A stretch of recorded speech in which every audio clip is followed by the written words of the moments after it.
The meeting will come to order. Welcome to our November 19th regular board meeting. It's great to see so many in our audience tonight, and we even have members out in the lobby. So thank you for your presence, and we appreciate it very much. I would like to inform our audience that our board just left executive session to discuss personnel matters, homeschooling applications, a physical education exemption, property acquisition for future growth, and the architect selection for Fountain Inn Elementary K-8 expansion, and to receive legal advice pertaining to case number 6:24-CV 03324-DCC. No decisions were made and no votes were taken. Our first agenda item is item 1.01, welcome, pledge, and prayer. Please stand for our prayer and remain standing for our Pledge of Allegiance. And Ms. Middleton, if you would lead us in our prayer. Thank you. Dear Lord, thank you for the opportunity to come together and celebrate our newly elected trustees, that our community has placed their faith in us to ensure our children receive the best education and protection possible. This is not a small responsibility, and we as a board take this very seriously. Lord, please guide us to come to our decisions fairly, with clear minds, and always in the best interest of our children and community. As we approach this Thanksgiving holiday, let us remember all we are thankful for and enjoy the time with our families and friends. Amen. Thank you so much, Ms. Middleton. And Ms. Morrison Fair, would you like to introduce our student guest who will be leading us in the pledge tonight? Yes, thank you, Chairman, with pleasure. Tonight we welcome Aaron Diaz to lead us to the Pledge of Allegiance. Aaron is an exceptional fifth grader at Hollis Academy. He is a model student and a dedicated leader.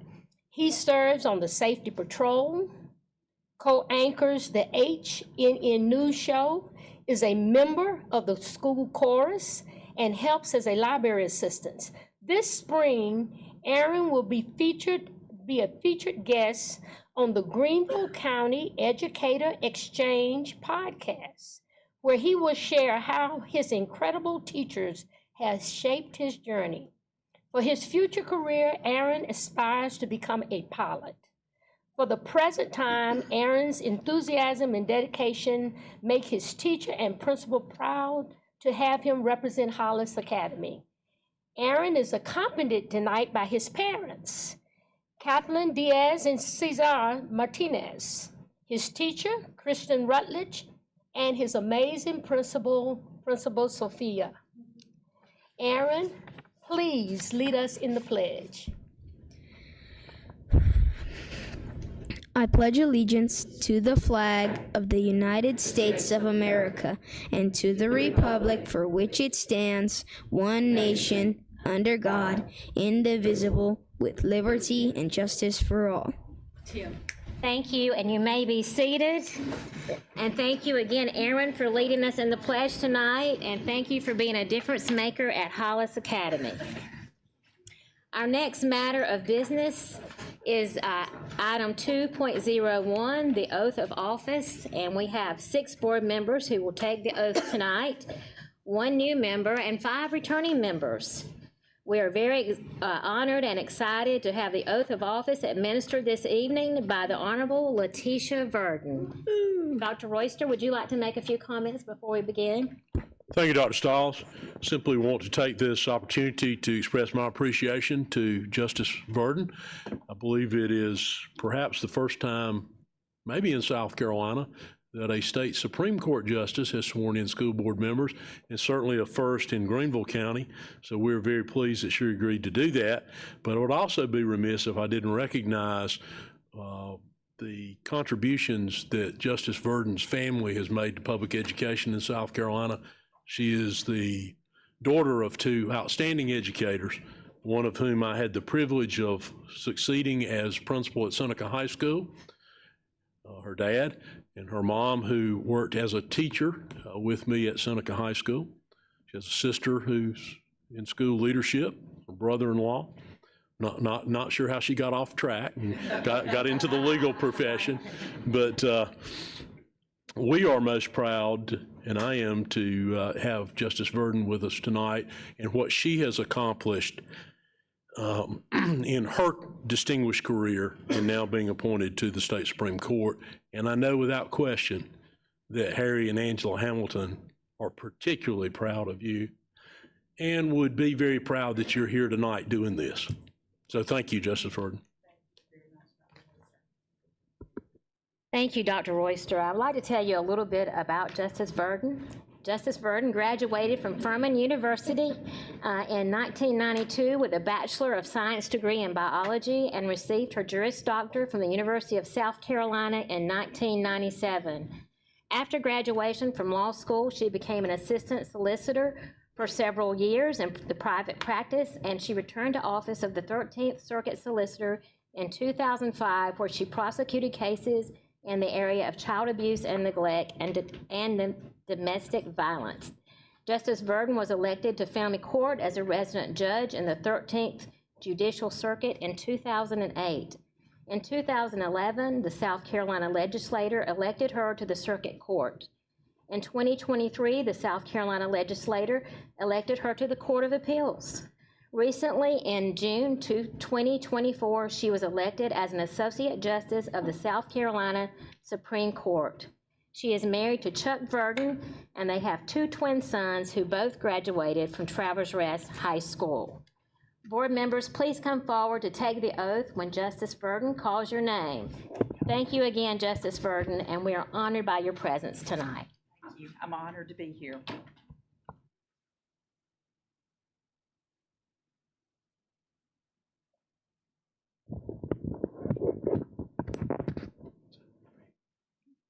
All right, Scott Klein.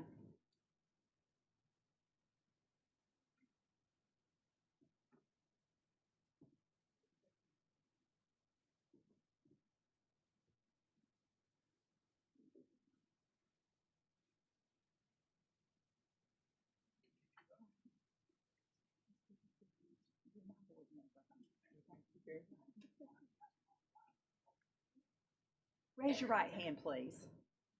I do solemnly swear that I am duly qualified, according to the Constitution of this state, to exercise the duties of the office to which I have been elected, and that I will, to the best of my ability, discharge the duties thereof, and preserve, protect, and defend the Constitution of this state and of the United States.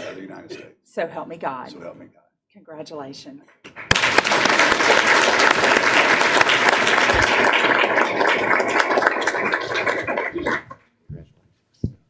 Sarah Doolin.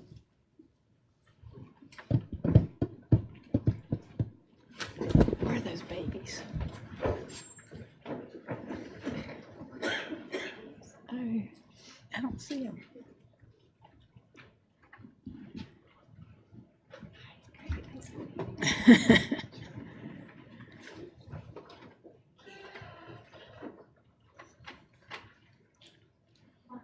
Would you raise your right hand, please? I do solemnly swear I do solemnly swear that I am duly qualified, that I am duly qualified, according to the Constitution of this state, according to the Constitution of this state, to exercise the duties to exercise the duties of the office to which I have been elected, to the office of which I have been elected, and that I will, and that I will, to the best of my ability, to the best of my ability, discharge the duties thereof, discharge the duties thereof, and preserve, protect, and defend preserve, protect, and defend the Constitution of this the state Constitution of this state and of the United States. and of the United States. So help me God. So help me God. Congratulations.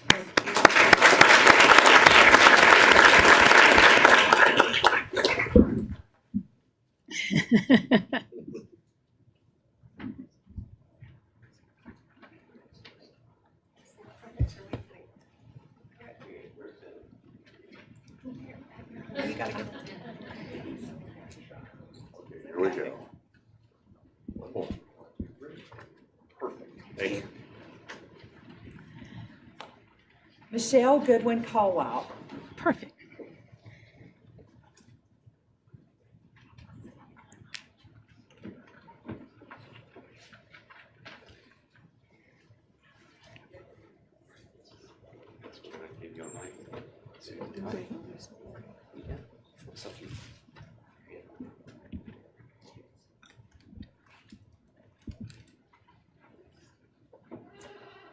Will you raise your right hand, please? I do solemnly swear I do solemnly swear that I am duly qualified, that I am duly qualified, according to the Constitution of this state, according to the Constitution of this state, to exercise the duties to exercise the duties of the office of the office to which I have been elected, to which I have been elected, and that I will, and that I will, to the best of my ability, to the best of my ability, discharge the duties thereof, discharge the duties thereof, and preserve, protect, and defend and preserve, protect, and defend the Constitution of this state the Constitution of this state and of the United States. and of the United States. So help me God. So help me God. Congratulations. Thank you.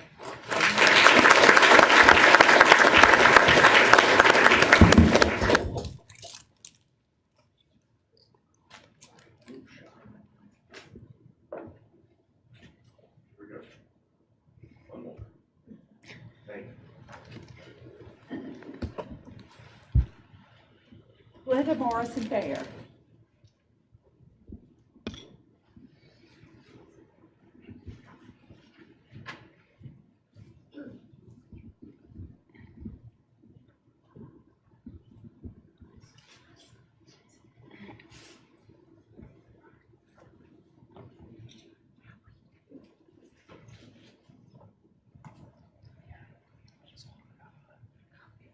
Will you raise your right hand, please? I do solemnly swear I do solemnly swear that I am duly qualified, that I am duly qualified, according to the Constitution of this state, according to the Constitution of this state, to exercise the duties to exercise the duties of the office of the office to which I have been elected, to which I have been elected, and that I will, and that I will, to the best of my to ability, the best of my ability, discharge the duties thereof, discharge the duties thereof, and preserve, protect, and defend and preserve, protect, and defend the Constitution of this state the Constitution of this state and of the United States. and of the United States. So help me God. So help me God. Congratulations.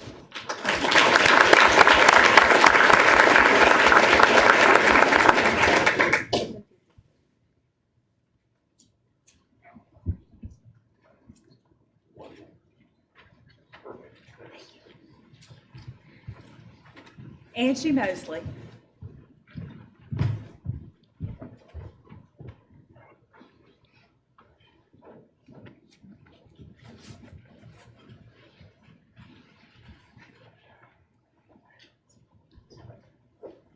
Raise your right hand, please.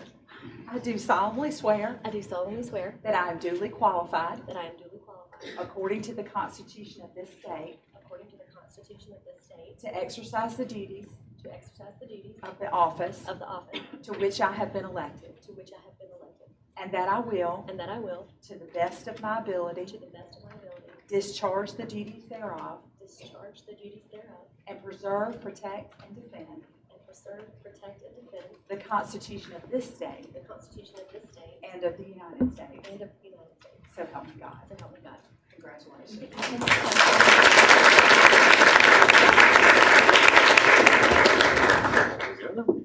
Here we go. And one. Thank you. Carolyn Stiles.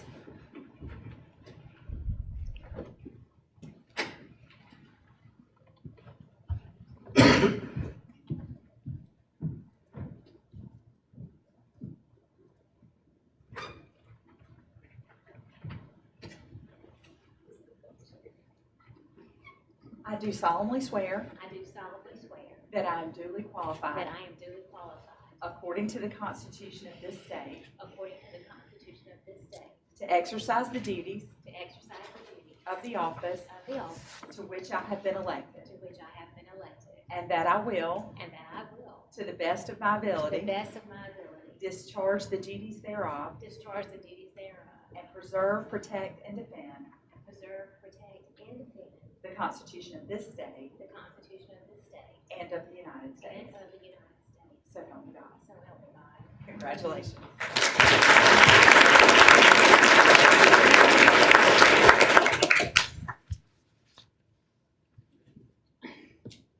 Thank you. Doug.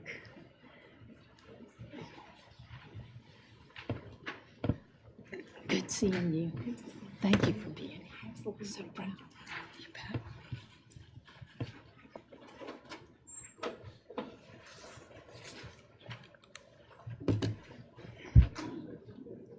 Thank you so much. Our next matter of business is item 3.01 to approve the consent calendar. The consent calendar consists of items 3.01 through 3.05. We have a recommended motion from the administration. Do I have a maker of the motion? Motion to accept is presented. Mrs. Leventis Wells has made a motion. Ms. Mosley has made a second. Any discussion? Hearing none, all in favor of the motion say aye. Aye. All opposed, no. The motion carries. Our fourth action item is appearance of visitors. Welcome to those who have signed up to speak this evening before the Board of Trustees, and thank you for your interest in Greenville County Schools. I believe we have 17 speakers tonight, and at this time I'd like to ask our Vice Chair, Ms. Mosley, if she would go over the guidelines for speaking. Thank you, Madam Chair. As each speaker's name is called, he or she should proceed to the podium at the end of the board's dais where there is a microphone and light system. Each speaker has up to 3 minutes to speak to the board. The light system will be green for the first minute and will turn yellow when 1 minute remains on the speaker's allotted time. In keeping with board policy KCA, abusive language or personal attacks aimed at students or staff members will not be permitted. All speakers are expected to behave in an orderly and respectful manner. The board will not engage in discussion with the speaker or respond to comments, and the superintendent will designate a member of the staff to respond to each speaker in an appropriate and timely manner. Thank you, Ms. Mosley. And just one clarification, we have so many visitors tonight. When we have a lot of visitors sign up, sometimes we have to reduce the time to 2 minutes. So it will be 2 minutes for each speaker with a notice when 1 minute remains. And our first speaker is Taisha Turner.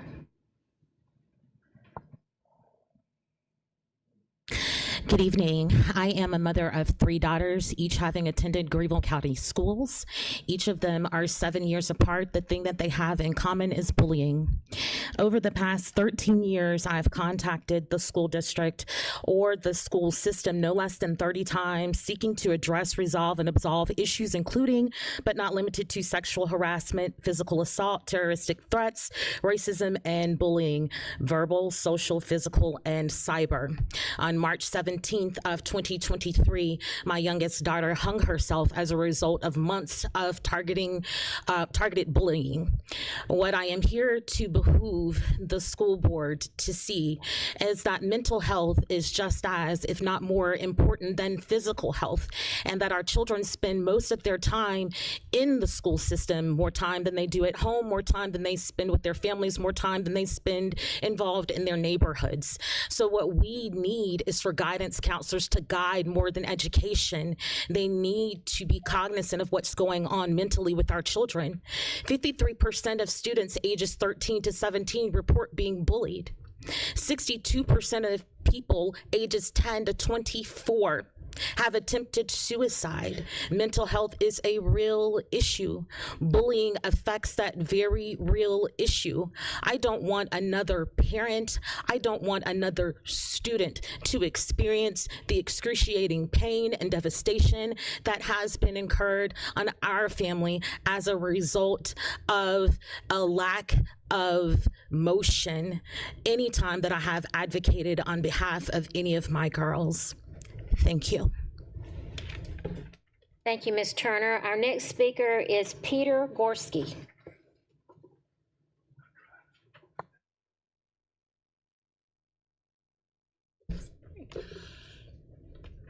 You all know me, except for Scott.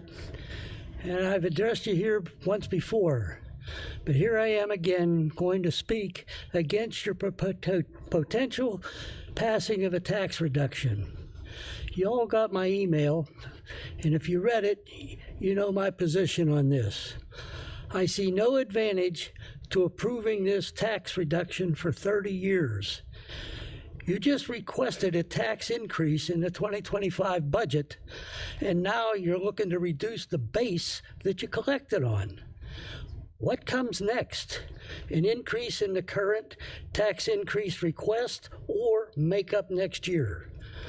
The only person to benefit from this is the developer, unless there's someone else that we've not been told about.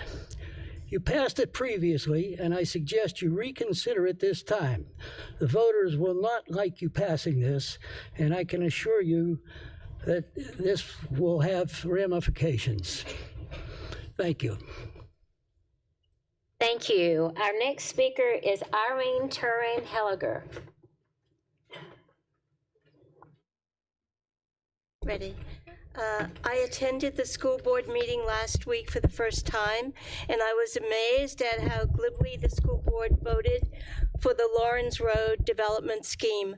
I heard how impressed school board members were with how much money Greenville schools will make as a result of investing our taxpayer money in a 30-year development scheme, which will only bring to the average citizen of the upstate road chaos and detours, long traffic jams, increased stress, and most importantly, a poor quality of life as they endure a 30-year building project. This will also include an increased student population to an area where statewide only a minority of the students are able to read at grade level. The school board voted for a land development scheme with taxpayer money that has absolutely nothing to do with the failure of our schools to adequately educate the children. Why is the school board voting on a land grab scheme aimed at profiting developers and not the students? I came here from Germany, where I lived for over 32 years. The last 16 of those years was with the World Economic Forum former communist state leader Angela Merkel. As a result, I got to see firsthand what the creation of 15-minute cities looked like and, most importantly, felt like. It meant years of inconvenience, many wasted hours trying to get from one place to another, and in the end, the most ugly buildings imaginable, housing multiple family units, all living in what appeared to be cages. The American people have spoken at this last election. Taxation without transparency is tyranny. Who in the local government gets to profit from this development project? For surely it's not the students or their parents. Thank you for letting me speak. Thank you. Our next speaker is Christine Allen. Hi, I'm Christine Allen. I basically have been trying to come here the last 2 years, and I always forget the board meeting date, sorry. So I have a grandchild that I've raised since he's 1. He's now 9. He is autistic, has anxiety, hyperactivity. He's that eloper. He's that child that will do everything and anything to get home. So we moved here when he was in K4. We spent 10 minutes in K4, where I was called immediately to come pick him up. I then had to wait for COVID to go through, because then the COVID closed down all the schools. Around that same time, the IEP meeting was supposed to happen that day. My grandson has been to 3 different schools. I'm very active. I used to work full-time as a professional property manager in the local area and also down in Lawrence, Seneca. I'm very educated. I raised his father, who got through high school till he was 18, who can read, who can write, who can do everything. I have had my grandson in behavioral classrooms to try to alleviate that behavior, and unfortunately he's copied even more behaviors. Now we have him took him off a diploma track, put him onto a certificate track. My agreement is not for that for long term. I did that so my grandson could get away from the behavior issues that he kept copying.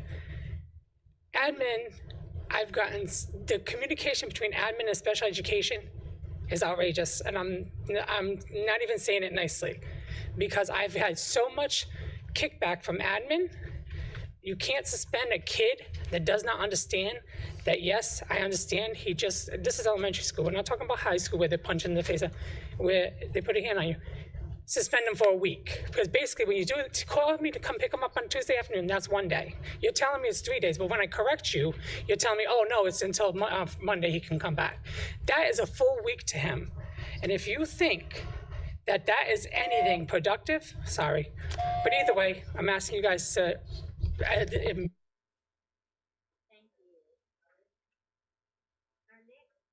Thank you, and our next speaker is Abe Verghese.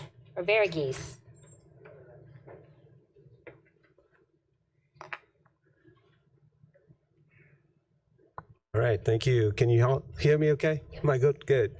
All right, good evening, school board. My name is Abe Verghese, and I'm an investor and business owner of Greenville County. I got an email about the Lawrence Road tax increment financing, and it was rather disturbing, if I understood it correctly. If I have not got my facts correct, I stand here and I apologize. But if I do, I want to express my concerns. Let me start by asking this question.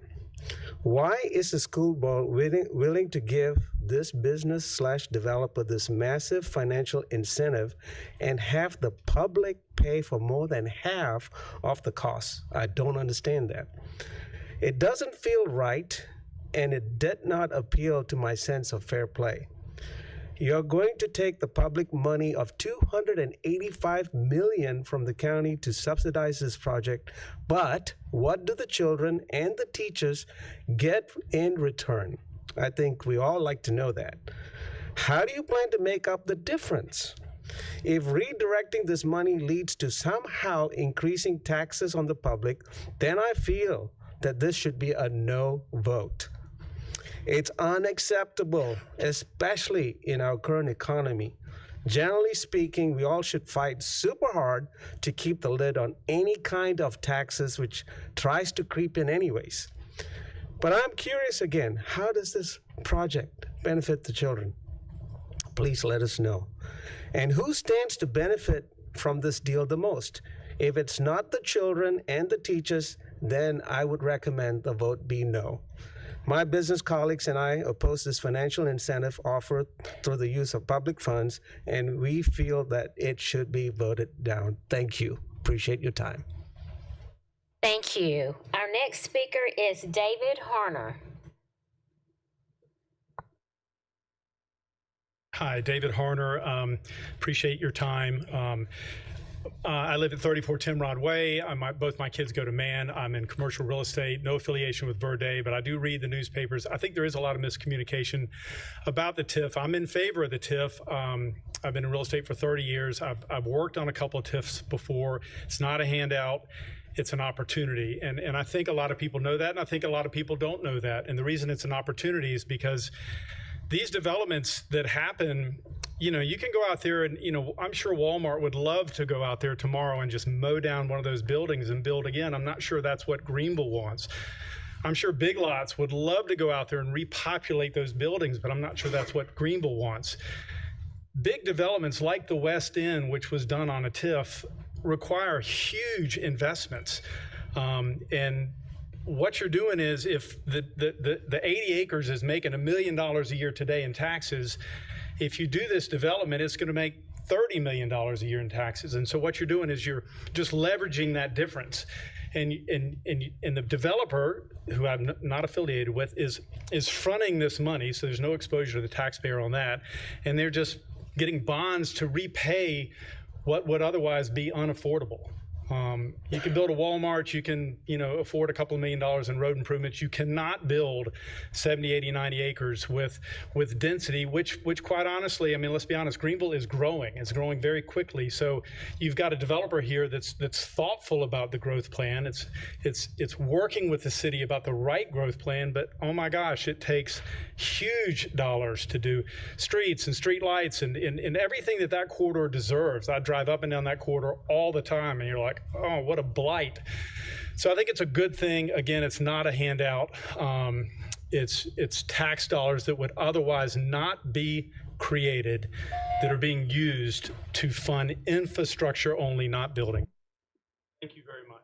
Thank you. Our next speaker is Jeff Mag.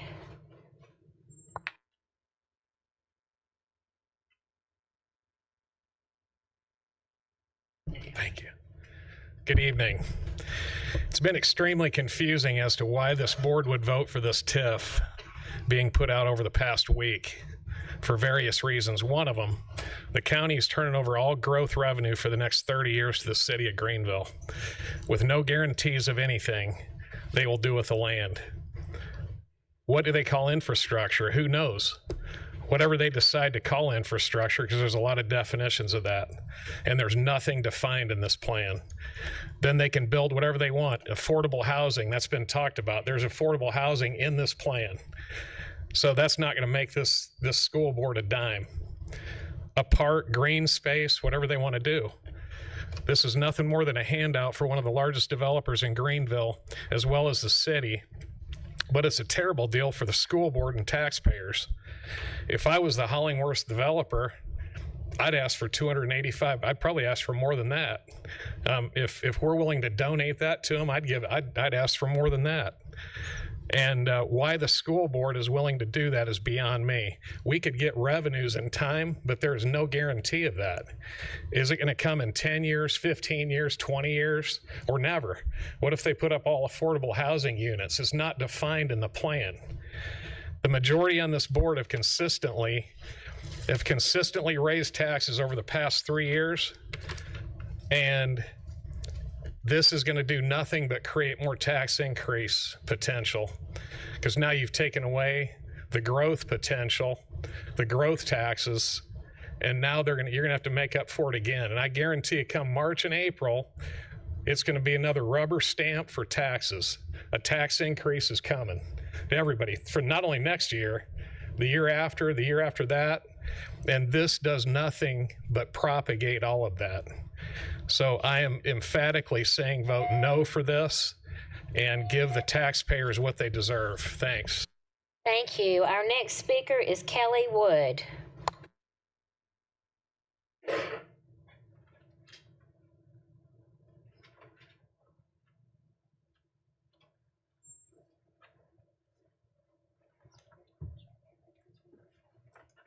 Thank you.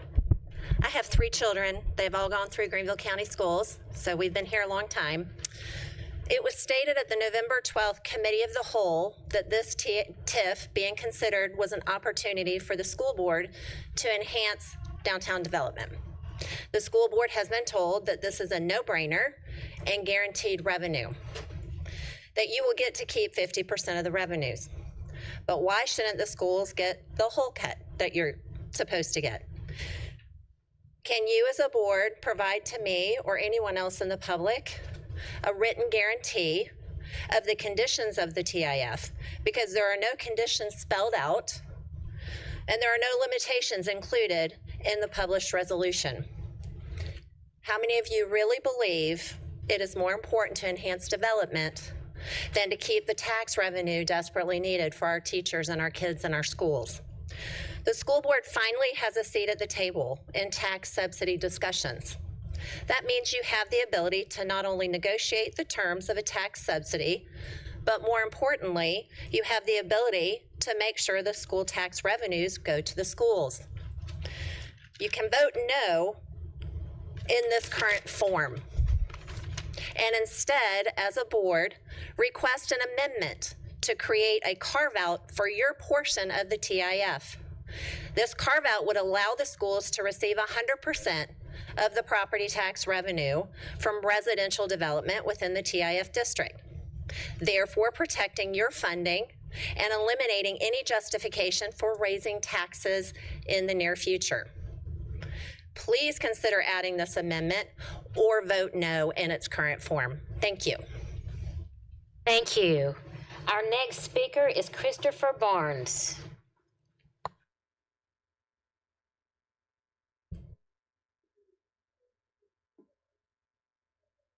Berea Middle School, and I'm also a member of the second GCS Clemson Impact Leadership Cohort. And our cohort and I, we are over halfway through our degree program. We are seeking building level admin certification, and we anticipate a graduation date from Clemson in August of 2025. And I just want to take a moment to say thank you to Greenville County Schools for forging that partnership, because without it, it would be very, very difficult for me to achieve that building level certification. And many of our professors have been GCS employees, including one in our building right here. So I just want to say thank you for that partnership, and also thank you to the professors from our district who have helped us gain insights into the workings of our district. Thank you. Our next speaker is Sam Franklin.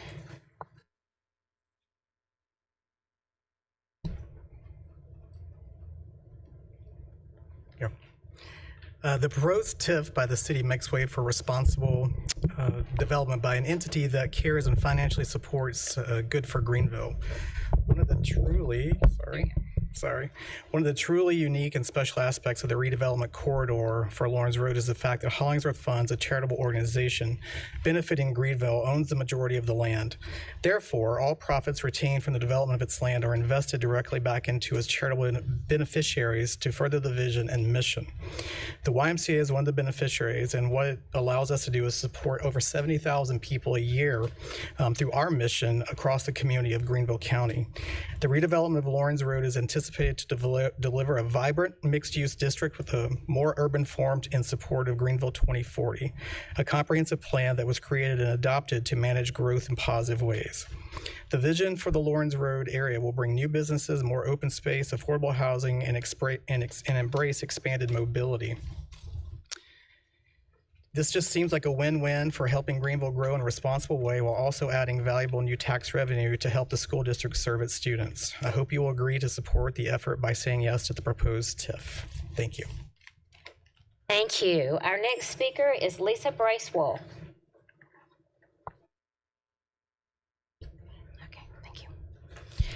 Hi, thank you for letting me speak tonight. I appreciate the opportunity. I'm going to speak on the TIF. I do not support the TIF at all, and I'm hoping that you will vote no on it as well. The infrastructure in Greenville is already congested, and by bringing more growth in before we have our infrastructure ready is not a good move on anyone's part. We're fighting that with Greenville County as well, because we need to build our infrastructure. Growth is good, but we need to build our infrastructure first. Also, with this, over 30 years, we are going to be actually giving away $285 million. And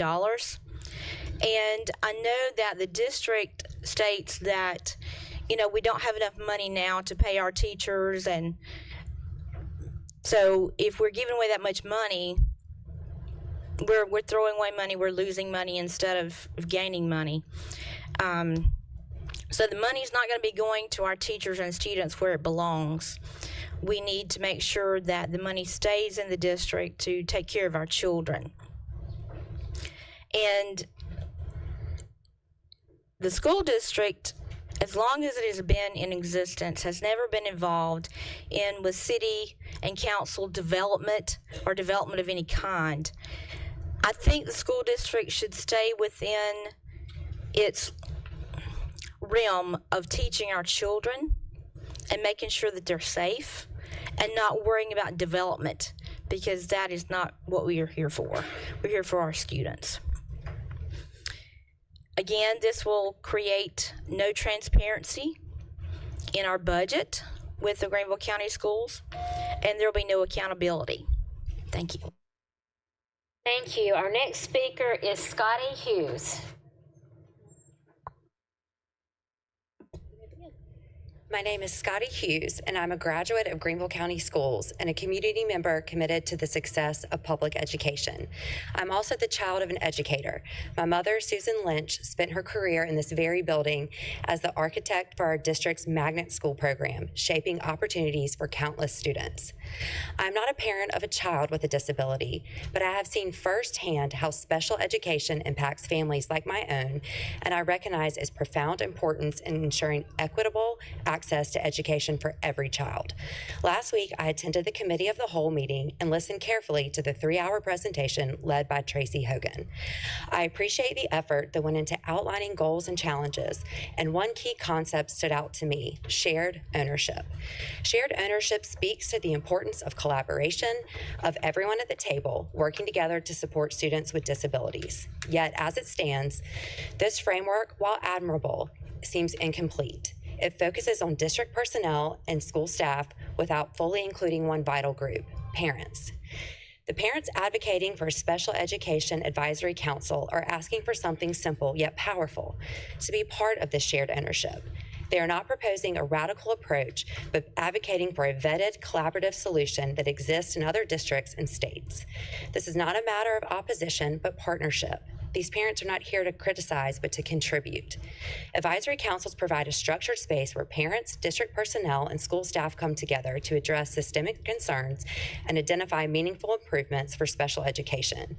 Isn't that what shared ownership should truly mean to all of us? The advocacy is not only reasonable, it is necessary. I urge you to listen to these parents and support the formation of the Special Education Advisory Council. Let us take this opportunity to lead by example, demonstrating that Greenville County values collaboration and inclusion. Thank you.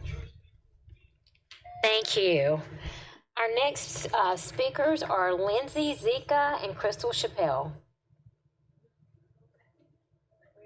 Oh, I'm sorry. I skipped one. Let's go back. Bridget Gant. Hi, my name is Bridget Gant, and I'm a member of the Future Teacher Academy Leadership Board.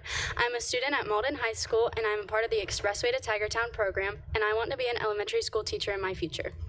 During my time on the leadership board, I've had the opportunity to lead at the annual I Teach conference and get exposure to many learning opportunities. One of my favorite experiences with being out in the field has been getting to see students' faces light up with confidence whenever I've been able to help them with their questions. I've learned that teaching is definitely not the easiest profession, but I'm excited for the challenge. I would like to take the moment to promote the teaching profession in a positive light. Though there are quite a few teachers I could highlight, I do want to take this time to tell you about Miss Turner. Though not a teacher anymore, she was my Spanish teacher starting for my sophomore year, and when I told her I was interested in teaching, she really pushed me to be in the FTA classes at school, which has already allowed me to receive 200 plus hours of credit in the field. I'm so incredibly grateful for her push and motivation to take these classes. It's so evident that she lives by her saying of love first, teach second, and the way that she cares for her students. She is always there to lend a helping hand or just listen to her if you need her to. I am thankful for all that she has done for me in these past few years, and it's neat to see her now getting to take this calling to the district level. Thank you for this opportunity. I'm very excited about becoming a future teacher, maybe one day here in Greenville County. Thank you. Our next speakers are Lindsay Zika and Crystal Chappelle.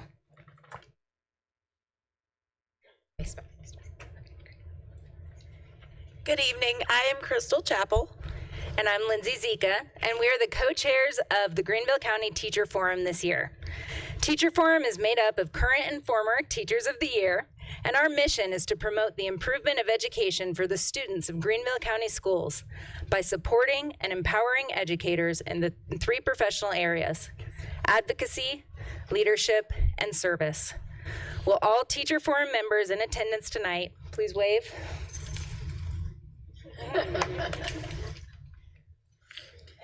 Before tonight's meeting, several of the board members of Trustee took the time to meet with the Teacher Forum members. We want to thank the board members for taking this wonderful time to connect with us as teachers, and we appreciate the partnership as we work together towards a common goal of supporting all Greenville County schools. Thank you. Thank you. Our next speaker is Susanna Saravea.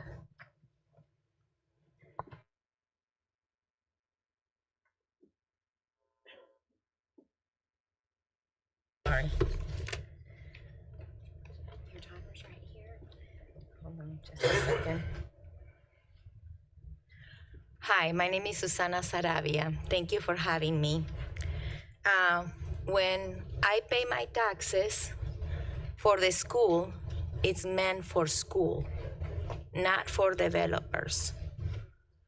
And I want to say that last week, it was said that this was an opportunity for the school to enhance downtown development. You need to ask yourself if you believe that school money should be sacrificed for downtown development. It was said that the school has the option of asking the developer to pay all the infrastructure costs themselves. And if you need to ask yourself, if you believe that school should fund the infrastructure for one of the biggest developers in Greenville County. The school board has been told that they get to keep 50% of the revenues. But why should the school get only 100%? How many other businesses in Greenville can get back 50% of their property tax in order to enhance their properties? The school board has been told that this is no-brainer and guarantee revenue. Can they present you with a written guarantee of the conditions of the TIF? There is no conditions or limitations included in the published resolution. The school board finally has a seat at the table in the tax subsidy discussions. But a seat at the table doesn't just mean negotiating the terms of tax I just want you to. Thank you. Our next speaker is Alicia Taylor.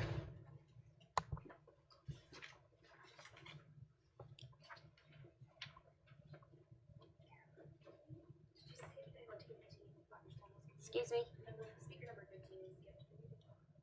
Yes, I'm sorry. Let me go back. I need to put on my glasses here. Yolanda Criaden Jones. Good evening. My name is Dr. Yolanda Crittenden Jones, and I serve as the Community Advocacy and Government Affairs Coordinator for Public Education Partners, also known as PEP. I am honored to be joined tonight by members of our Teacher Fellows program. Fellows, would you please stand and or raise your hands? This year marks the 4th cohort of the Teacher Fellows program, which is a half-year policy and advocacy fellowship designed to empower educators. Through bi-weekly meetings, participants learn from experts, engage in meaningful discussions on South Carolina education policy, and strengthen their advocacy skills. Tonight, we're here to observe a school board meeting as a part of this transformative experience. Last week, we were privileged to host and have as guests at our meetings Dr. Carolyn Stiles, Ms. Julie Horton, and Mr. Chuck Sailors as guest speakers. We are deeply grateful for the time and insights that they shared about their roles as school board trustees and as a member of the district's administrative cabinet. Thank you to all trustees for your dedication and service to teachers, students, and parents of Greenville County Schools. We're happy to be here tonight. Thank you. Thank you. Our next speaker is Alicia Taylor.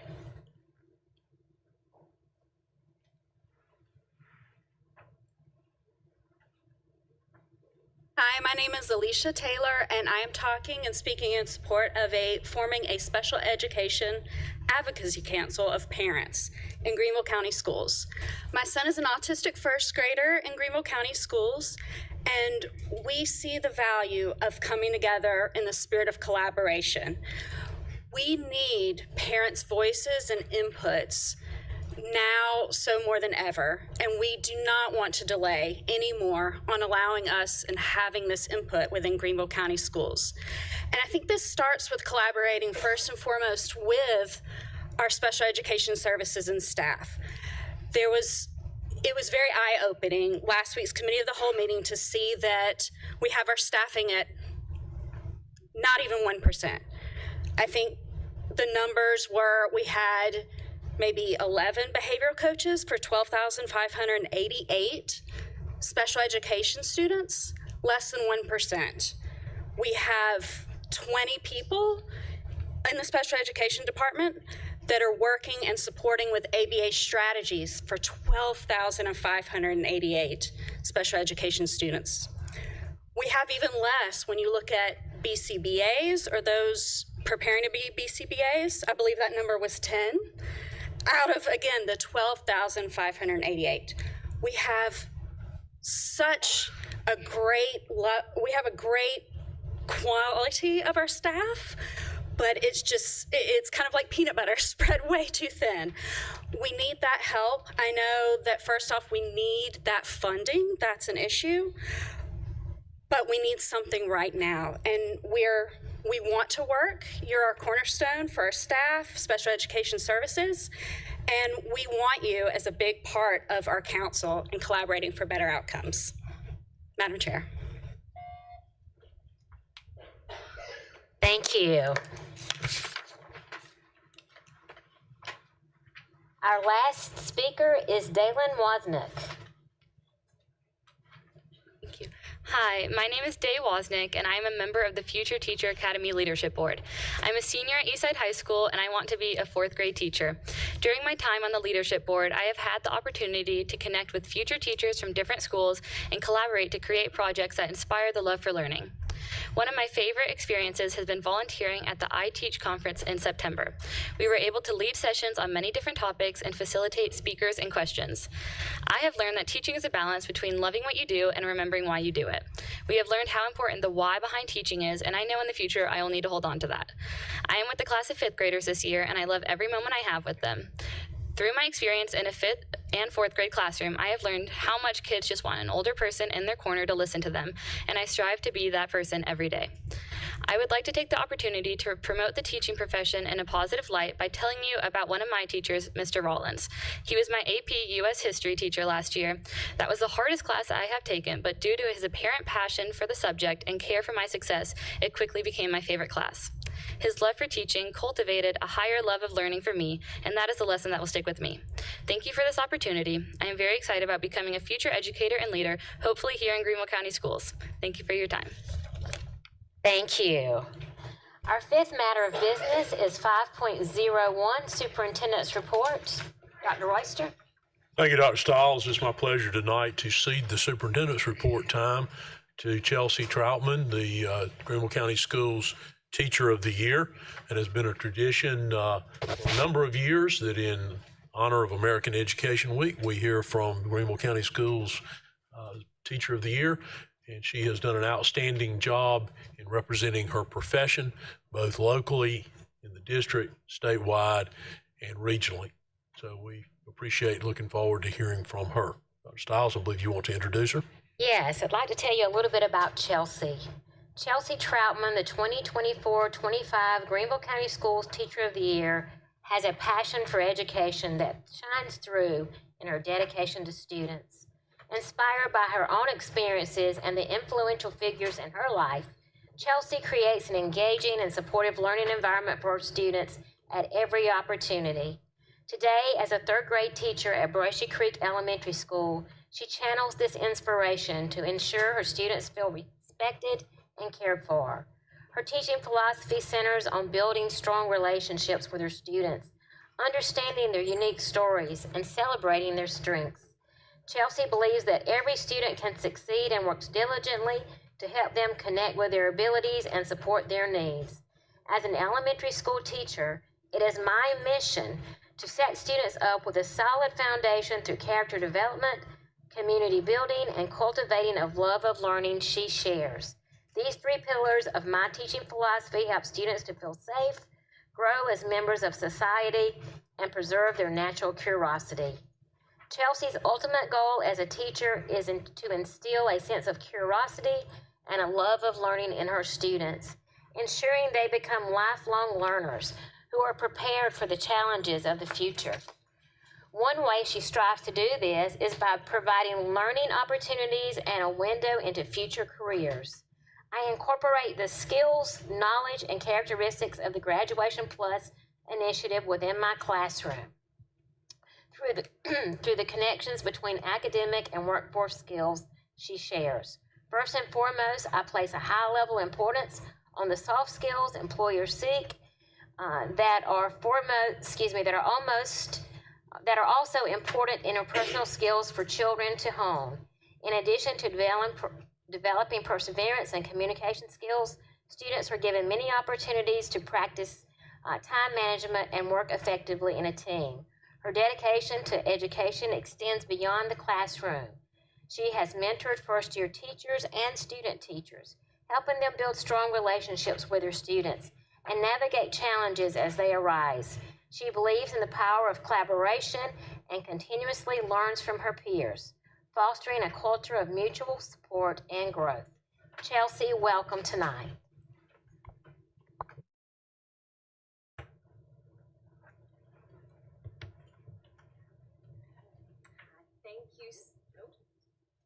Oh, there we go. Thank you for inviting me to speak today. Having the spotlight on me as District Teacher of the Year has been a humbling experience so far. I didn't choose to be a teacher for the fame and glory. I wanted to make a difference like so many teachers did for me. I'm a product of Greenville County Schools. Growing up, I had teachers who inspired me to work hard, push boundaries, and strive to be the best version of myself. When I was unsure of my future, my teachers at Eastside High School recommended that I sign up for the Teacher Cadet Program. This single act changed the course of my life. I spent my mornings at Brookglen Elementary in Miss Jane Graves' third grade classroom. I dressed in one of the 2 pairs of dress pants I owned and acted like I knew what I was doing. Thankfully, Miss Graves was an excellent role model for me. She had enough faith in me to tutor small groups of students and teach a math lesson on equivalent fractions, which was ironically my worst subject. This is where I jump to the part of the story where I mess up my lesson by saying that 1/4 is equal to 2/6. Spoiler alert, it's not. Despite my mistake, Miss Graves corrected me with grace. I will forever remember her kindness and that 1/4 is not equal to 2/6. Upon reflection, I've come to realize that this award is a true testament to the team of educators I've been lucky enough to learn from in the past and teach alongside in the present. I have the privilege of working in a district filled with passionate, dedicated, and talented educators who are doing remarkable things every single day. Throughout all of the challenges I've experienced, I've continued to persevere in this profession thanks to the support of those around me, from my first year in education to now. I'd like to shine the spotlight on my amazing colleagues at Brushy Creek Elementary. They've shown me what true collaboration is. Whether we're brainstorming new strategies, co-planning lessons, or helping each other through the inevitable obstacles of life, we do it with a spirit of kindness, respect, and a whole lot of grit. After Hurricane Helene ripped through our own backyard, my little text message dings almost got worn out from the amount of colleagues checking in. We made it a priority to ensure everyone was safe and had what they needed to recover. Whether it was sharing supplies, offering a helping hand with cleanup, or simply listening to provide comfort, our team showed what it means to support each other in times of crisis. In closing, I would be foolish not to mention the invaluable ways my students and their families have shaped me into the teacher I am today. Through them, I have learned countless lessons about the power of communication, the importance of empathy, and the value that mutual respect adds to my mission as an educator. While I was running the ring toss booth at our school's fall festival in September, a middle school girl came up to my table. I recognized her right away as one of my former students. She started telling me all about her school and mentioned that she had been at a dance earlier that day. We had such a nice time catching up, and it made me so happy to see how well she's doing. You might be wondering why this conversation was so special to me. It's because when she first came to my class, she barely spoke any English. But what she lacked in language skills, she made up for in incredible determination and hard work. Seeing how far she's come didn't surprise me one bit, but it made me proud of her all the same. It has been an honor and a privilege to play even a small role in my students' journeys, and I always look forward to celebrating their future accomplishments. They remind me each and every day why my job as an educator matters so deeply. I look forward to continuing this work with the board and serving the teachers in our district so that together we can accomplish great things. Thank you so much. Thank you.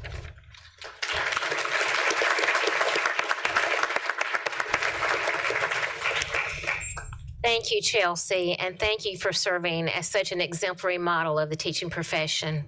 We appreciate it as a board. Thank you. Our next 7 items are action items, and our first action item is 6.01, the Annual Comprehensive Financial Report. We have a recommended motion from the Committee of the Whole to accept the FY 2024 Annual Comprehensive Financial Report. This motion does not require a second. Any discussion? Hearing none, all in favor of the motion say aye. Aye. All opposed, no. The motion carries. Our second action item is 6.02, Lawrence Road Redevelopment Plan Tax Increment Financing District. Dr. Royster, would you like to speak to this item? Thank you, Dr. Stiles. If I might, just as a simple follow-up to the item you just approved, I want to express appreciation to Larry Finney, who just left, who was here representing his namesake firm. David Pettigrew was unable to be here tonight, who presented the ACFR to you, the Committee of the Whole, but we appreciate Larry being here tonight and representing his firm. Thank you. Move on to the TIF item. I think first it's, I'll try to be succinct with this and try to be as clear as I can in trying to express some explanation that might bring clarity to this matter, because there are apparently a lot of misconceptions out there. So I think the first thing to understand is when people go to develop anything in the state of South Carolina, there are a number of vehicles by which that developer can obtain tax credits, tax breaks, restructured taxes, and fees instead of taxes. There are tax credits for historic building redevelopment. There are tax incentives and funding for brownfield development, i.e. redeveloping property that was previously used for a different purpose. There's cleanup money if it's a property that has environmental issues. Those are some of the probably lesser used vehicles. The ones that we see most frequently, particularly at the local level, are FELOs, which are fees in lieu of taxes, and multi-county industrial parks. Both of those are vehicles by which a developer, property owner, can negotiate a fee in place of a tax.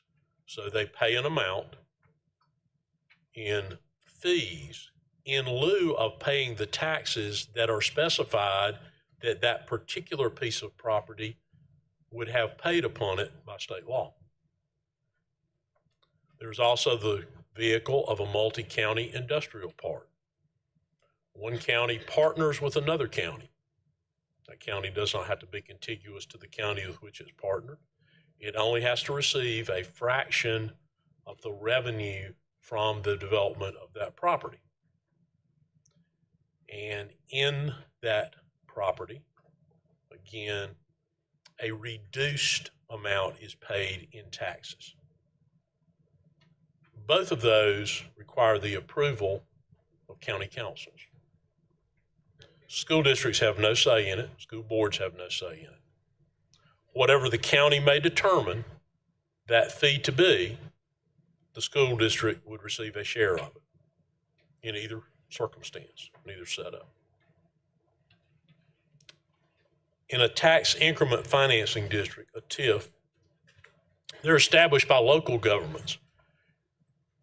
And contrary to some thoughts that were expressed earlier, it is not inclusive of other taxing areas. It is limited to the area for which the developer is seeking the tax increment financing. In other words, it has a boundary. So the tax changes within that boundary are limited to that boundary.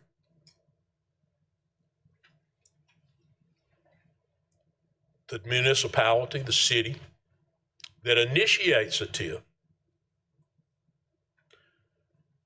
pledges the sale of bonds to generate funds to provide infrastructure. They can do that directly.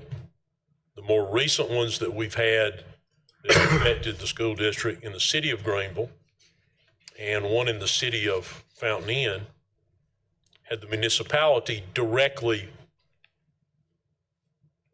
conducting those improvements and paying from the bond proceeds.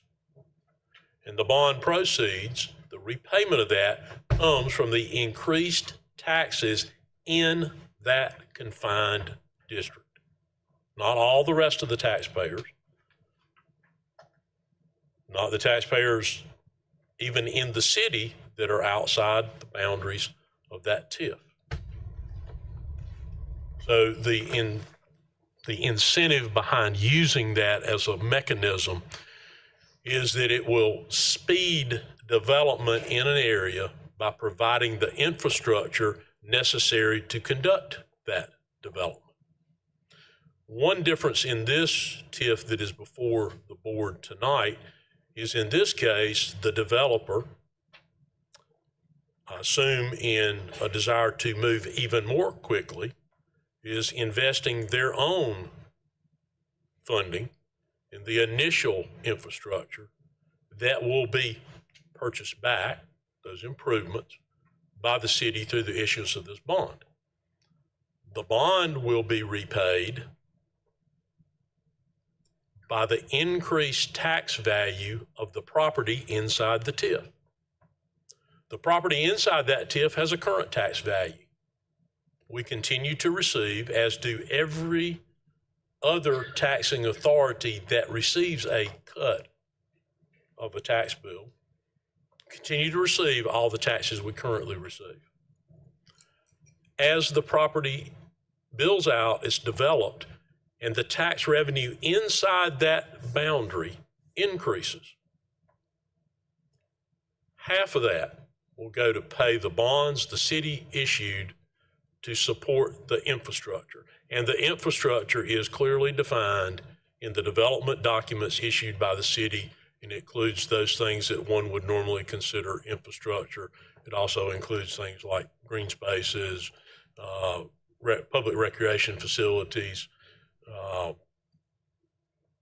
sidewalks, curb, gutter, stormwater, streets, lighting, landscape, streetscapes, infrastructure, which would then become property of the city based on our understanding of the structure of the agreement. That's all spelled out. Cannot be used for things that are not included in the agreement. And whenever that bond is paid for, and you all have a schedule of projected payment times over a lifespan of time,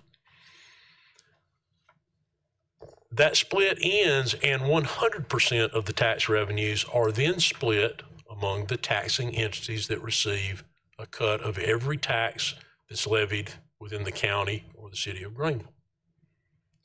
But until that time, the school district would receive around, because this varies year to year, 57% of the 50% that's not going to pay the bonds, in addition to the amount we currently receive for the property.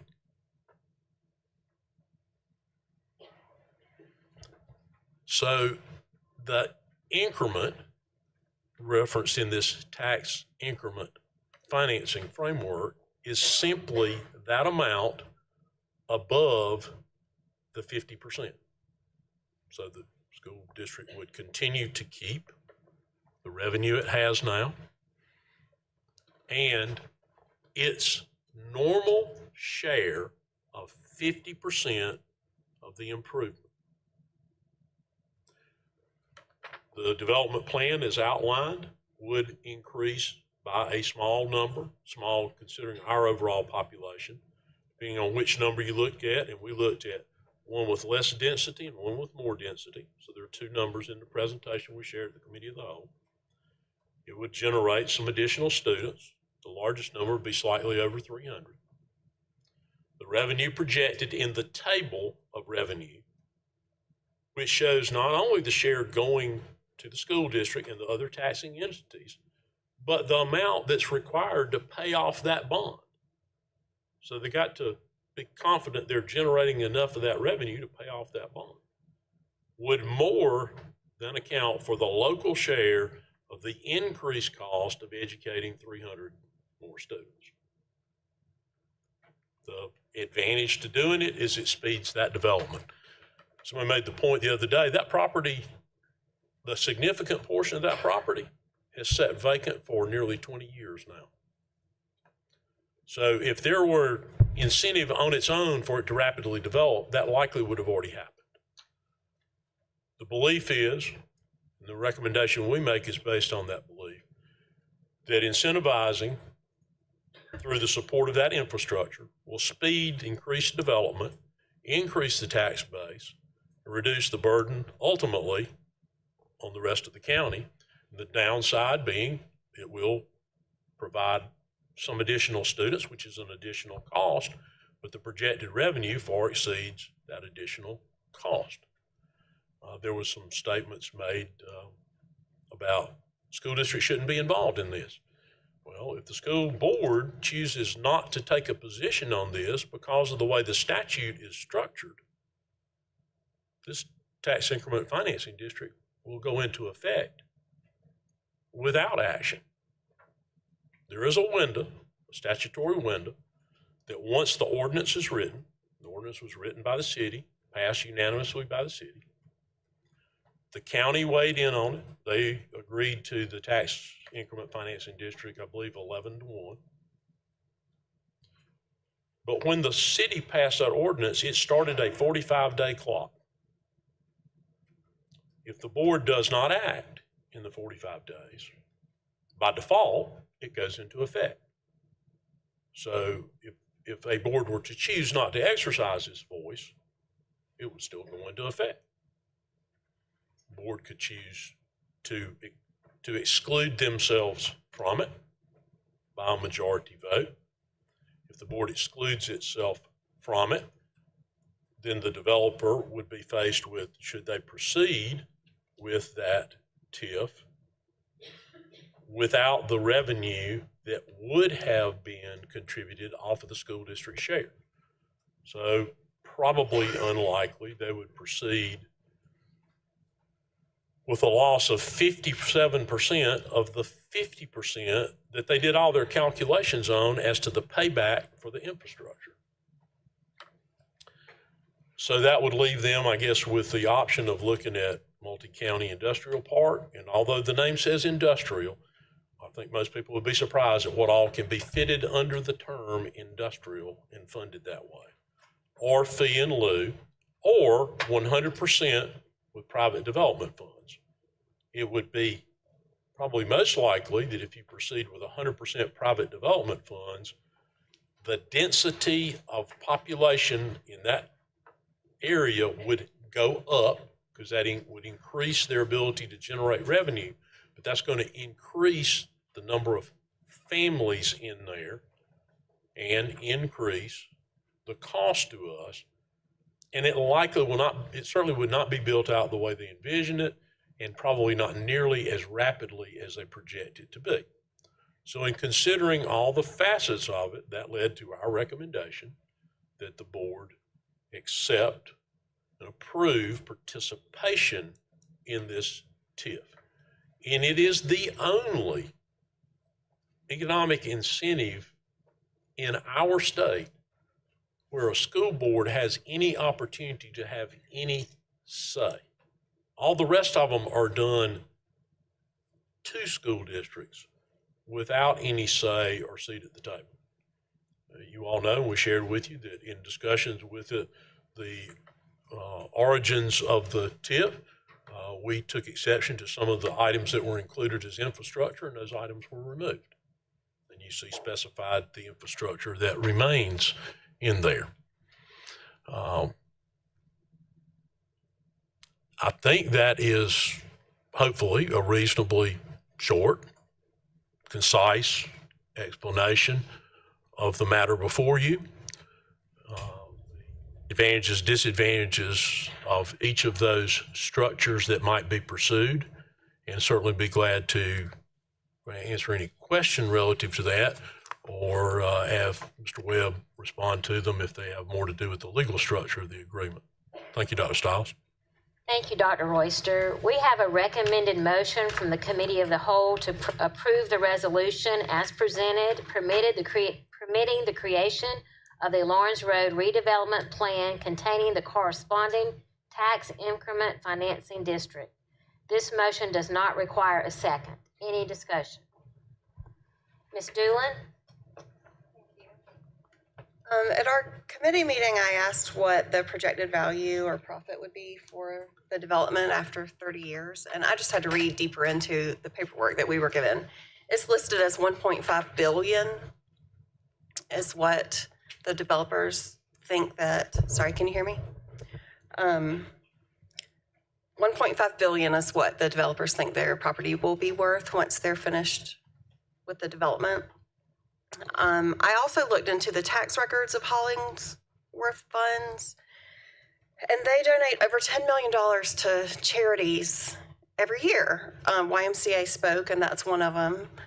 Furman University gets almost $5 million, and then another 4.something million goes to other charities of their choice. But it's just over $10 million a year, and 10 million a year times 30 years is 300 million, which is more than the TIF would give them.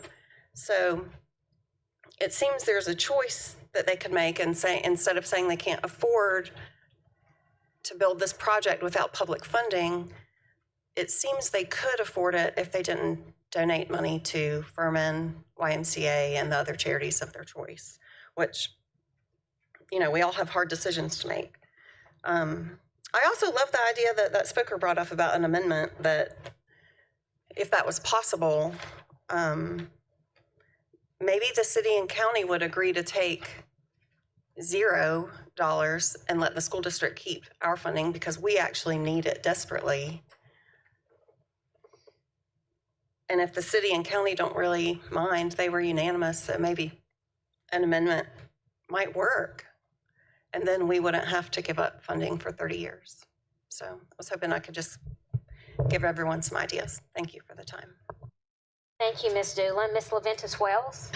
Thank you, Dr. Stiles. In all my years on this board, I have never received so many calls than I have on special education and the Special Education Advisory Council and TIF. And it seems like everyone is so in tune to what's going on now.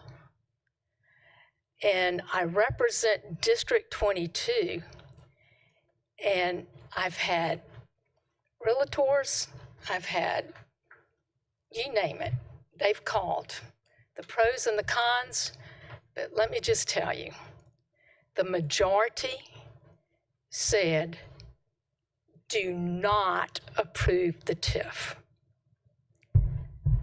And I go down Lawrence Road, I go down Haywood Road, I go down all these roads daily.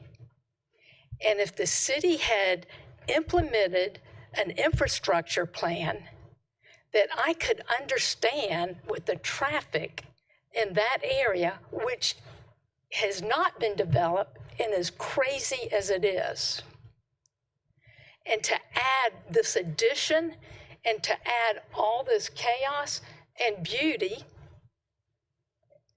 it's just too much. The chaos and everything outweighs the beauty. So I'm going to listen to my constituents, and I'm going to really go with all the concerns on both of those issues. But the one I'm voting on right now is the one that I would agree with Ms. Doolin. Why are we giving up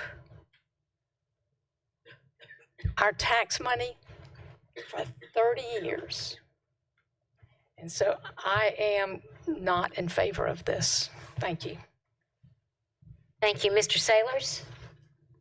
Thank you, Madam Chairman. Like Mrs. Levinas Wells, I have a number of people that have emailed or called me about the TIF District 8, to be exact. Yeah, you and I represent pretty much the same areas, too. No, we don't. Mine are smarter than yours, I guess, because they're in tune. One of the people. Just a minute, please, Chuck, if you would pause for just a minute. Please, I'm going to ask the board members, let's show respect and listen to the speaker at hand without making comments. And let's raise our hand if we have a comment, and we'll take turns with that. Thank you. Of the 8 emails I received, 2 were constituents. They were both in favor. The other 6 were not, and one of them told me that if I voted for this, it was a sin. That's when I drew the line. I don't have a problem with disagreeing, but we need to find a way to do it agreeably and not take cheap shots publicly. So my questions are, Dr. Oyster, the school system has participated in, I believe, as many as 5 TIF districts with the city in the past. One with the city of Fountain Inn, a very small parcel related to hotel development. 3 that I recall in the city of Greenville during my time in the district, and I've been here since 2005, but there could be some prior to that. And to the best of your knowledge, they were all successful? Yes, sir. They were, well, the one in Fountain Inn has not yet come to fruition. The ones in the city of Greenville were highly successful. Okay, and we keep hearing the commentary that we're losing revenue. So going back to your presentation and the one last week, am I correct in understanding and believing that the level of income we receive off that property as it sits today will not go away? It will remain in place. And then the additional revenue we would receive from the increased value of that property would be on a percentage basis added to the top of it. So as it is developed, the value of the property would go up, and our participation, our receipts from that would increase as well. Is that a correct assumption? Yes, sir. That's absolutely correct. Okay.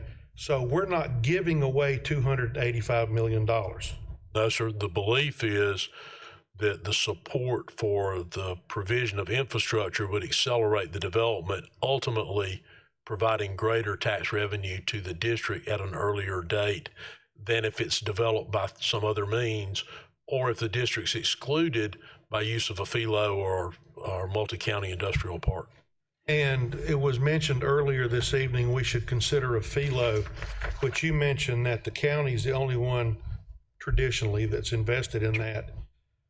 We shared with each other prior to the election some information related to fee and lieu's. And am I correct, from 2017 to 2023, through actions of county council, the school system lost a potential of over $274 million? Is that correct, Ms. Stack?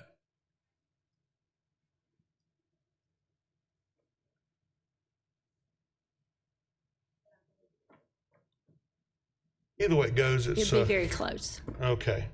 So FELOs nail us to the wall. Multi-county parks nail us to the wall. A tax increment funding district is the only thing we have a voice in. And we're not investing any taxpayer revenue from our coffers to the developer. Am I correct? That's correct. And also, for the record, the Hollingsworth Funds distributes the monies to Furman, the YMCA. accordingly per Mr. Hollingsworth's will, which is a legal document that cannot be changed. Thank you very much. Thank you, Mr. Sailors. Our next speaker is Mr. Cochran. Thank you. I have a few questions. First of all, from some talking points that were sent to us from the district to speak to our constituents about being in favor of this TIF. My first question relates to the following sentence. If the developer were to self-fund the infrastructure improvements, we understand this would cause a change in the composition of the development to include more high-density housing, which would require less infrastructure, but result in a greater impact to our student population. Now, again, I was at the Tuesday Cal meeting. I do not recall this. As a matter of fact, maybe they were talking about two separate things, but at one point, there was something said about a lower density product or something to that effect. So is that statement that I just read, is that a supposition on our part, or have we had extra communications from the developers, or why do we think that? In our communication with the developer, they've indicated to us that if they self-fund, their profit margin to replace that which they have estimated would be elevated by greater density of housing. We also discussed that in the committee of the whole. In fact, there were two numbers presented, and we gave you one of lesser density and one of greater density. But what they have said to us subsequent to that would be the one that we calculated of greater density would be less than what they would likely do if they were to pursue self-funding. So that's been communication after the Cal meeting, that was communicated? At some point, I don't recall precisely when that communication occurred with them. Okay, so I was unaware of that communication. Second, there's a statement that if GCS, Greenville County School District, declines to participate, the TIF may still proceed. Can someone explain that scenario to me? Yes, sir, that's correct. It might proceed depending on if you affirmatively decline participation, that is, you vote by a majority not to participate. That excludes the school district from it. That removes 57% of the 50%. The developer could then proceed with the TIF without the school district's participation. We believe, in conversation with them and in looking at the numbers ourselves, that's highly unlikely. If you take out 57% of the 50%, that more than doubles the amount of time it would take to pay back that bond, or more than doubles the amount they would have to come up with. So we believe that would be highly unlikely. If this board takes no action, none, you don't take any action, you don't act affirmatively, you don't act to affirmatively remove yourself from it, it takes effect, having to do with that 45-day window. So like I said in the opening comments, if the board were to choose not to weigh in on this in that 45-day window, it goes into effect as structured without the agreement of the board. Silence is agreement in accord with the statutes. Mr. Webb, correct? That's correct.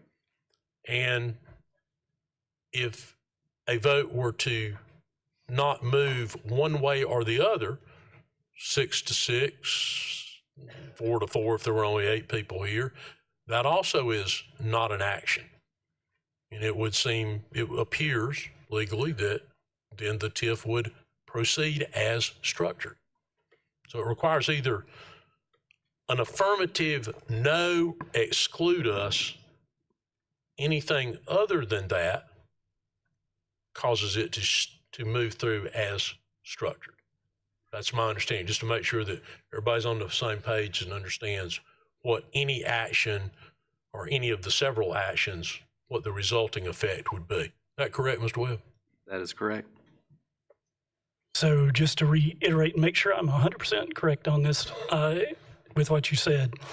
The only way for the school district basically to stop their participation in the TIF, and likely the TIF itself not coming through, would be either to vote it with a majority or even a 6-6 tie permits it to go forward. Yes, sir. Thanks. I'm not quite sure personally, in a county that is growing at the extremely fast rate that Greenville County is, why we feel the need to continue to subsidize developers with tax breaks and incentives. I believe that if we vote this down, that by the time it again reaches county council, in whatever form the proposal eventually takes, that it is likely that by that time, the newly elected county council members will likely have been sworn in, and they may make a different decision regarding this project. And as Dr. Royster mentioned earlier, this land's been sitting there for basically 20 years.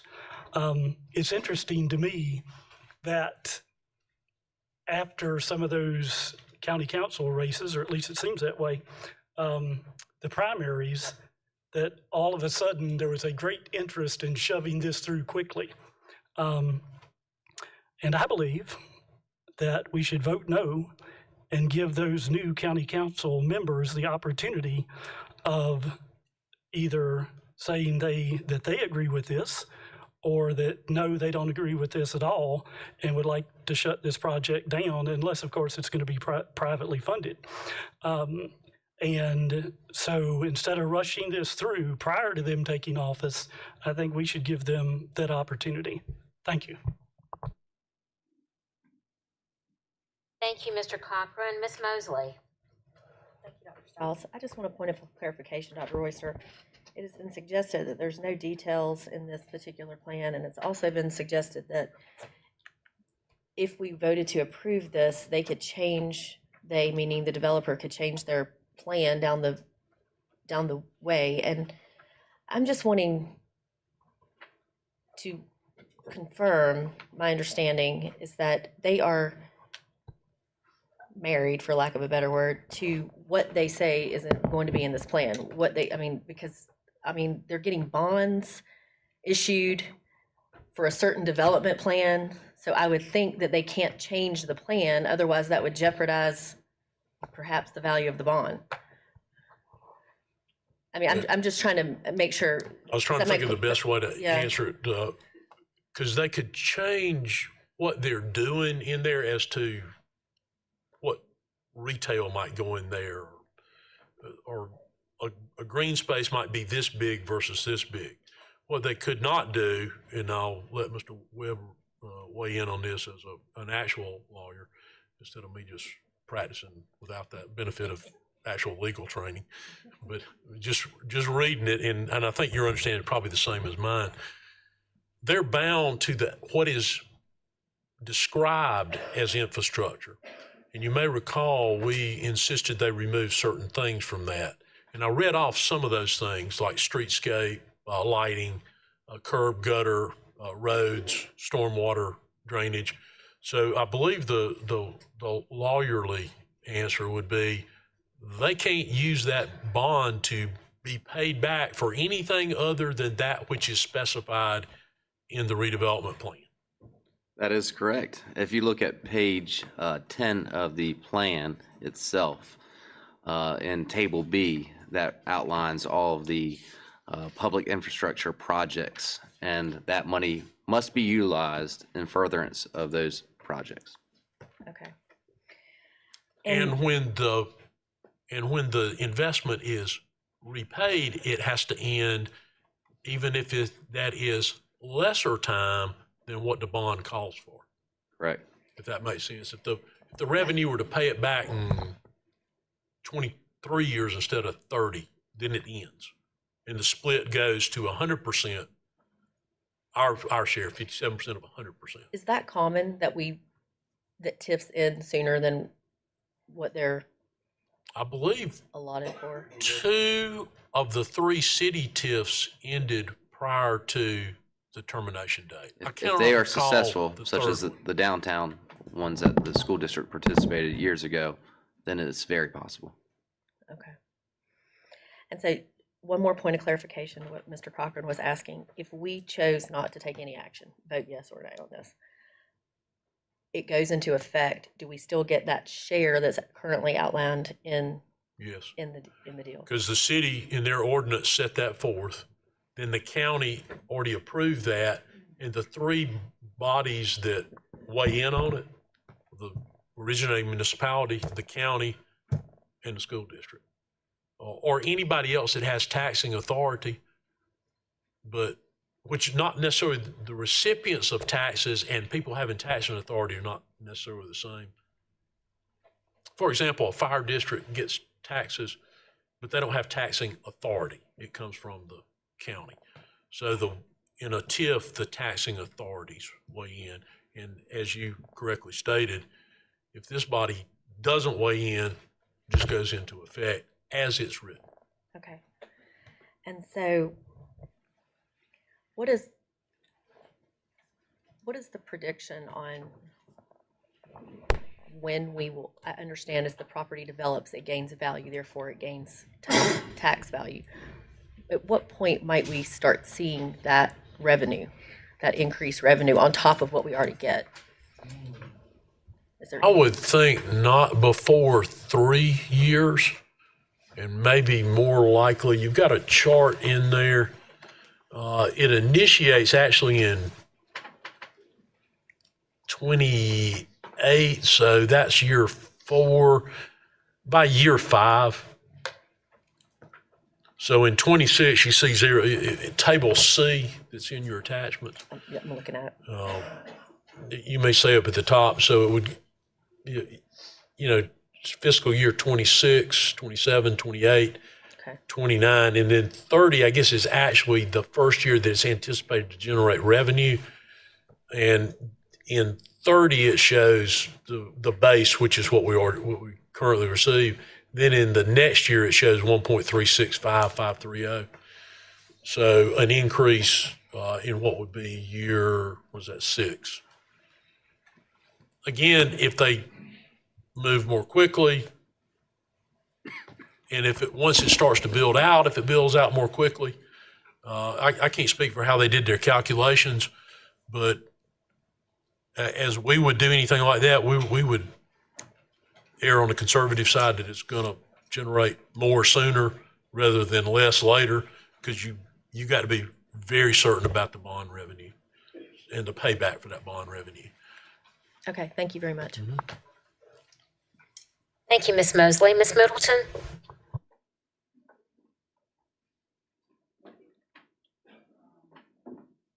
I process all this. So just to clarify, if we do nothing, then it would go through on the TIF. It automatically tacit agreement, the TIF goes through. Tacit agreement, yes, ma'am. That's an excellent term for it. If we do not approve it, then what happens? Then it goes back to the county to make a determination of a different type of plan? Let me say it a little different way than you see. Tell me if you agree with the way I said it. You say do not agree with it. You could not agree with it by time. Okay. That has the same effect as affirmative action, that you approved it. So if it were voted down, right, then it would be fall to that developer to decide, do they want to try to proceed with it without the 57% of the 50% on which they based all these calculations? My guess is they would likely think they did not want to proceed that way. That leaves them to go to a different mechanism to privately fund, which they've indicated to us that would greatly slow the development and alter the face of it. Or they could pursue philo, or they could pursue a multi-county industrial park. They might or might not get those things. I don't know. But what I do know is this body has no say in those things. If they pursue that, you have no say. You get whatever the issuing authority, in that case, the county, would decide you would get. So if it went to a, I do understand that we would have no say in, that we would just get whatever they deemed to give us. If it's privately developed, then it would probably be high-density housing, which would not. Higher density than what they've currently proposed. Which would not really be that beneficial for the schools, because we don't get that much tax from property ownership on houses. Is that correct? We get no operating taxes on owner occupied, but whether it's owner occupied or leased rented housing, rental housing, we would get income from it. But higher, if it's lower priced, higher density, it's going to generate the maximum number of students. But anytime they're increasing the density of housing, it can generate more students. So students, obviously, they are our greatest asset in what we do. But from a financial standpoint, the more students that are generated out of residential housing, the greater the negative impact to our financial bottom line, because there's a cost associated with it. Right, and if those homes are owned by people, then we would not get very much. Zero for revenue. Operating cost. Okay. Zero. Okay. Can you tell me how much we get now from the area? From inside the TIF, Ms. Stack? 360,000. Okay, so we get 360,000 now, which is, I guess, not really that much money. No. But we will continue to get that, Yes. no matter what. And if we did the TIF, then there would be revenue generated even before 30 years. It would be continually generated as they build businesses in Yes, this master plan, and we would get whatever that percentage is. Yes. Currently, we receive about 57% of this kind of property. So you would anticipate somewhere around 57%, but that percent can change from year to year. Okay. Having nothing to do with the TIF agreement, having to do with how our percentage of local taxes run in a given year. But we will not get less. We could get less than 57%. If in 2 years the district only gets 56% of the local taxes levied, we would then only get 56%. But we would never get less than what we're getting now. We would never get, if we don't do this, we could lose money. You continue to get what you would get off that property. Okay. I'm trying to think of a different way to explain this. I guess I'm asking, what is the risk for us? I'm confused about, what are we spending? Like, how are we losing money? Well, you're not losing money. It really comes down to, does the creation of this TIF or anything else that incentivizes that development, will it enhance future tax revenues? And the answer to that is it will enhance future tax revenues. Straightforward. That's the answer to that one question.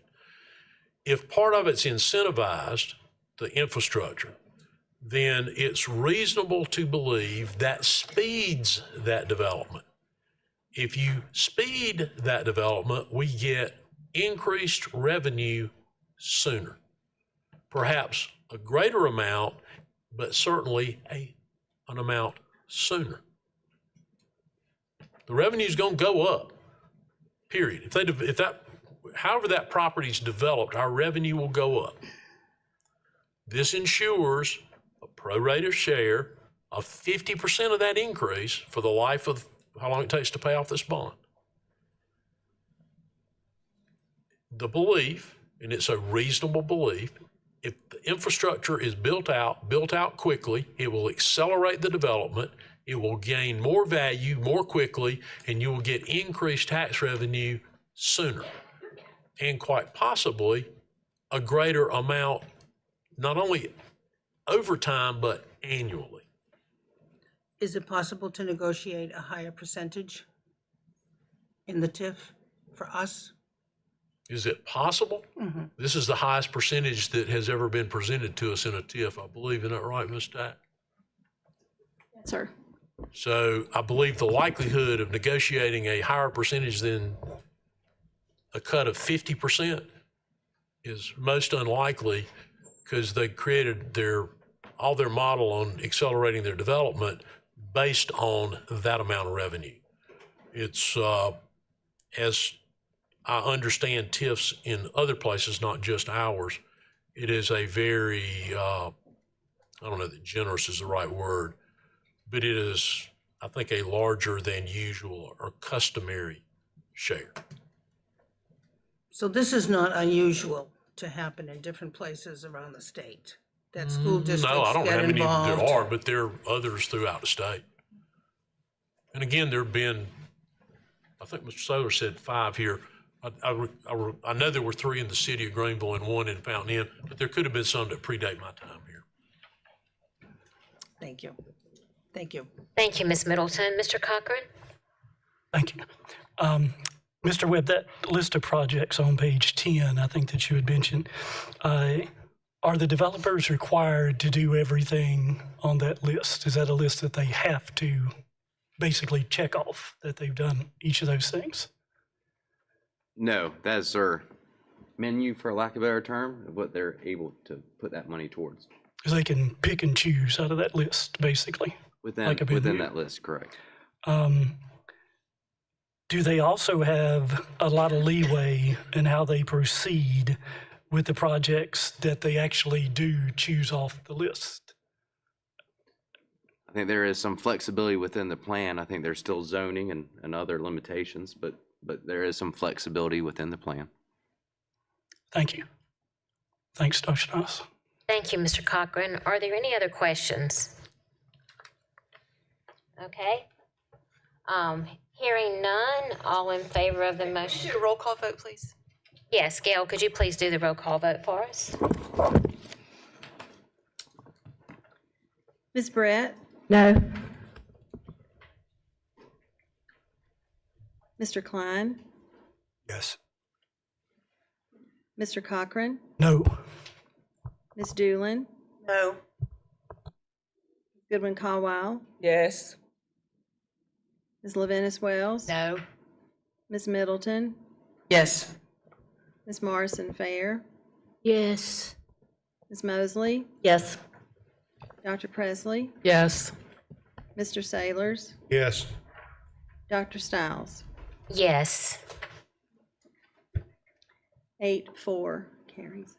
Vote is 8-4, the motion carries. Our third action item is 6.03, City of Greenville right-of-way and easement request at Reedy Laurel Elementary School. We have a recommended motion from the Committee of the Whole to approve the right-of-way and easement as requested by the Commissioners of Public Works of the City of Greenville at Reedy Laurel Elementary School as presented. This motion does not require second. Any discussion?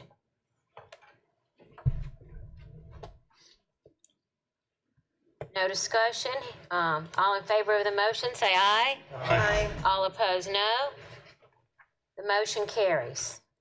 Our fourth action item is 6.04, right-of-way road improvements and permission for slopes at Reedy Laurel Elementary School. We have a recommended motion from the Committee of the Whole to approve the deeding of 0.235 acres of land at Reedy Laurel Elementary School to the Greenville Legislative Delegation Transportation Committee for road improvements on Blue Ridge and Isabel Lane, and to approve construction slope permissions. This motion does not require a second. Any discussion? Hearing none, all in favor of the motion say aye. Aye. All opposed, no. The motion carries. Our fifth action item is item 6.05, property acquisition for future growth. Madam Chairman, Yes. make a motion to approve the administration's recommendation to purchase 219.81 acres of property for future growth. Second. And Mr. Sailors has made a motion. Mrs. Doolin has made a second. Any discussion? Hearing none, all in favor of the motion say aye. Aye. All opposed, no. The motion carries. Our sixth action item is item 6.06, architect selection for Fountain Inn Elementary K-8 expansion. We have a recommended motion from administration. Do I have a maker of the motion? Madam Chairman, Yes, Mr. Sailors. I move to accept the administration's recommendation to approve architecture firm with which successful fee negotiations are achieved will produce the services for the Fountain Inn K-8 expansion. We have a motion from Mr. Sailors. We have a second from Mrs. Morrison Fair. Any discussion? Hearing none, all in favor of the motion say aye. Aye. All opposed, no. The motion carries. Our final action item is 6.07, physical education exemption. We have a recommended motion from administration. I need a maker of the motion. Madam Chair, Yes, Ms. Mosley. I make a recommendation to approve the physical education exemption for one student at Malden Middle School. Thank you. Okay, we have a second from Mrs. Doolin. Any discussion? All in favor of the motion say aye. Aye. All opposed, no. The motion carries. Our next agenda item is 7.01, committee liaison reports. Would anyone like to share the work of their committee tonight? Mr. Sailors. Madam Chairman, very briefly, following last week's Committee of the Whole, where I think one of the speakers this evening referred to Ms. Hogan's presentation related to special ed, you'll recall our desire to start working on a legislative package, for the lack of a better phrase, to address some of the issues that we all agree need to be fixed. I just want to brief the board that we have had an initial conversation. Our goal is to try to have a package ready for the board to consider sometime soon after the beginning of the calendar year. We'll put it together and take it to the advocacy committee either sometime before the December holidays or soon after the first of the year. Thank you for that update, Mr. Sailors. We appreciate the work in that. Anyone else have a committee work they'd like to share? Okay, hearing none, we'll move on to our final agenda item, which is item 8.01, monthly financial report. We have a recommended motion from administration. Do I have a maker of the motion? It's just for information, Dr. Oh, I'm sorry. It's just for information. I apologize. You're on a roll. Does anybody have a question? I do. Okay, Ms. Doolin. There seems to be a small discrepancy with the summer virtual school tuition. Is that because it just hasn't been collected yet, or it seems we're a little in the red on that one? So because of the calendar change for FY24, summer school was held in June. So it's not going to be in July as it has been in the past. So that's why you see it's a little, the calculations are a little bit different. So we should just expect this to come back around next June. Okay, yes. Gotcha. Thank you. Thank you, Ms. Doolin. Any other questions? Okay. Yes. I'd like to make a motion that we adjourn. Second. Okay, Mr. Sailors has made a motion. Ms. Mosley has seconded the motion. All in favor of the motion say aye. Aye. All opposed, no. The motion carries. We are adjourned at 8:52 p.m.